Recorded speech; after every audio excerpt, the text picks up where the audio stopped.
Some years ago, I dated a girl. The relationship was bad because she was very controlling and abusive. It ended badly, and we broke up. I kept going on with my life, and after some years, I got a decent job, enough to solve all my needs, have a comfortable life with some savings. The thing is, a couple of months after getting my job, my ex contacted me and asked me to talk. I believed that she may want to reconnect or something.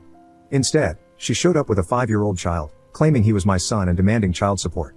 I didn't believe her, but the child's age matched the time since we cut contact. I got advice from a lawyer, a friend of mine, to try to solve this out of court. I offered to take responsibility, pay all the costs, and be an active part of the kid's life, only after doing a paternity test. Everyone was okay with this, except for my ex.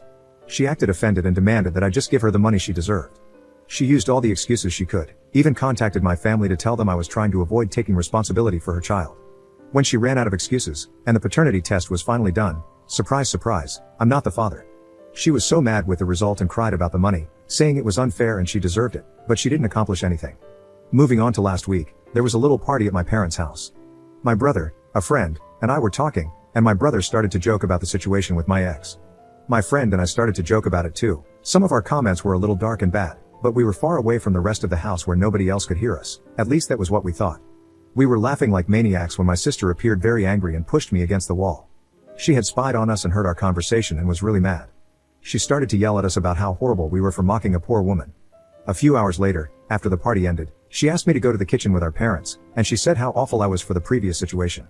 Apparently, my ex had been in contact with her, and she believed her version, and that was her way to have an intervention. My brother and I were like, "Are you serious?" when she started to say how I forced my ex into being a single mother and that I have the moral obligation to help her. My dad only said that we might have been cruel by making jokes about her, but that I wasn't responsible for that kid. My mom then surprised all of us when she said, "Even if the kid is not yours, you are making more than enough money to support that child. You should have helped her." Since then, I have been receiving numerous texts. My dad and brother are on my side, saying I'm not responsible for her, but my sister is telling me how horrible I am for ruining their lives.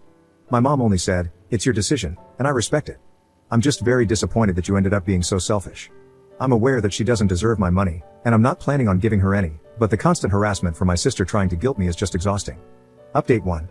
After my last post, I read all the comments and decided to show them to my mother, and we had a talk about the situation.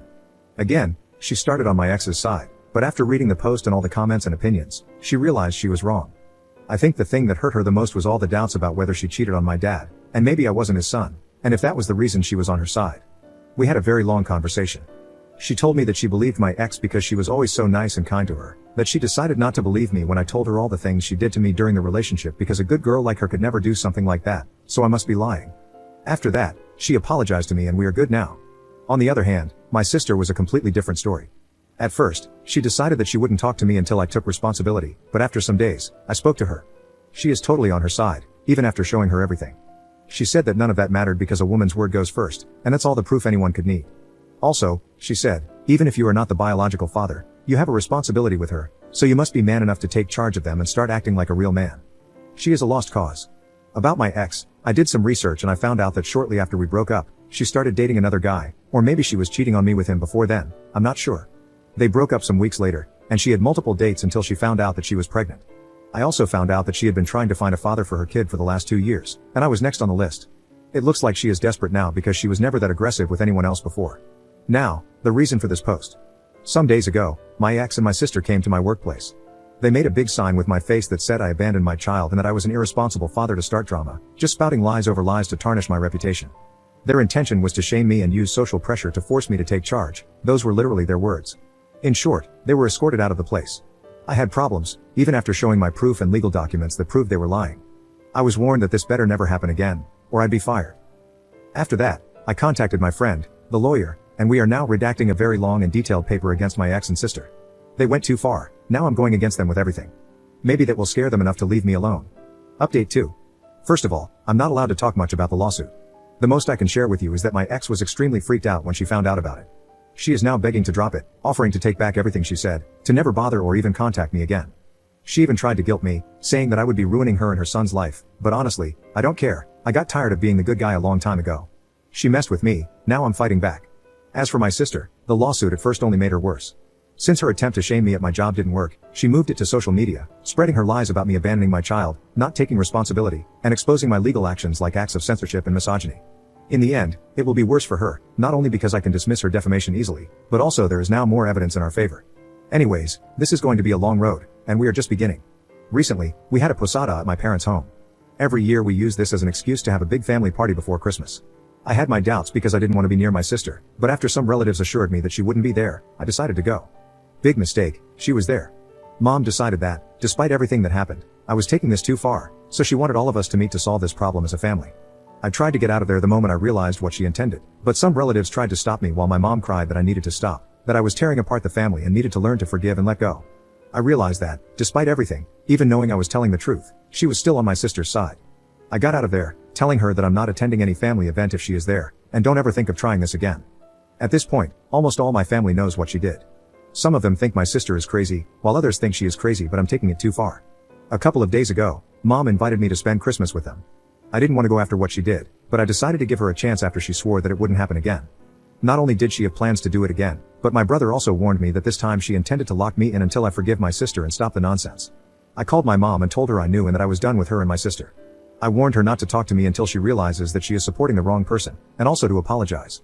I don't need to say how many times she tried to call me in the following hours, and all the drama she made when I didn't show up for Christmas, but again, I'm tired of being the good guy. Update 3. Hello to all who are still here. It's been a while, more than a year, and I think now is a good time to give an update about everything that happened in my life during the last year. The lawsuit, to keep it short, I won. We didn't get into trial, everything was resolved in conciliation meetings. My lawyer's strategy was to include all the things we could think of, from harassment and defamation to attempts to jeopardize my job, parental fraud, and everything else. The idea was to scare them, and if that didn't work, there would be numerous charges against my ex and my sister. My sister kept calling it a bluff and continued posting all her nonsense on social media, something she regrets now.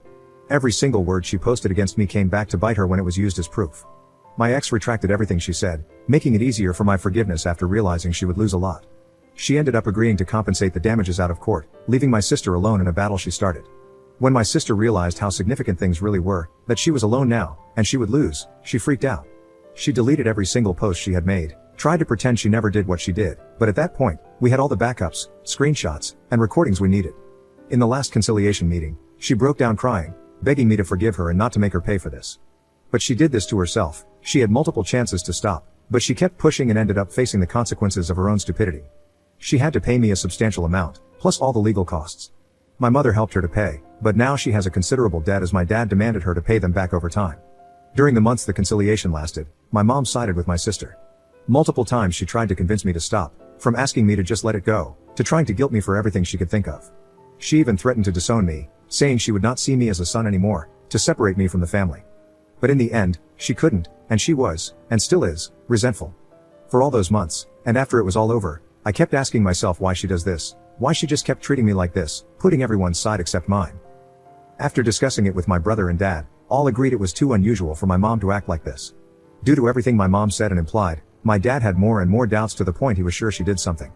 After some drinks, a very hard talk, some tears, and the promise that, no matter what the results say, to me and my bro he will always be our dad, we did the DNA test, and both of us are his sons. My dad was so relieved, but then very embarrassed for having doubts about his wife's loyalty. He felt very ashamed, so we ended up agreeing to apologize to her for what we did. As I started the talk about the DNA test, I asked to be the first to talk and apologize to her. That night, all of us gathered at my dad's house. We sat around the table, and I began by acknowledging all the fights and tension we had over the months, apologizing for it, because, after all, she is my mother. However, her behavior made us all wonder and have lots of doubts about why she was acting like this. So, I suggested we all go for a DNA test. Right after saying that, my mom went livid, and half a second later, her face went red. She got up and started screaming, "Why did you do this? You had no right." She immediately started asking for forgiveness from my dad. My dad was surprised, and when he told her that I was about to apologize to her because the results said we were his sons, her face was a mix of fear and desperation. Her reaction told us everything. I never saw my dad so angry. She confessed she had an affair a long time ago, and she fell pregnant with me, and she never knew if she got pregnant by my dad or by her affair partner. All these years she had doubts about who my real father was, and she was going to take this secret to the grave. But now, she exposed herself, and it all made sense. That was the reason she always treated me like this, that's why she always put everyone else's word before mine. My dad was, and still is, hurt, but they're not divorcing. He hasn't forgiven her, and from what he said, he never will. He just doesn't want to go through a divorce or give her anything he had worked for. In his words, they're married, but they're not a couple, and she is now trying to earn my dad's forgiveness. And, of course, my mom now openly hates me because, to her, I'm the cause of all her problems. Anyway, that's it. I hope you all had a good 2023 and also wish you a good 2024. I will keep working, saving, and trying to build a life away from this madness.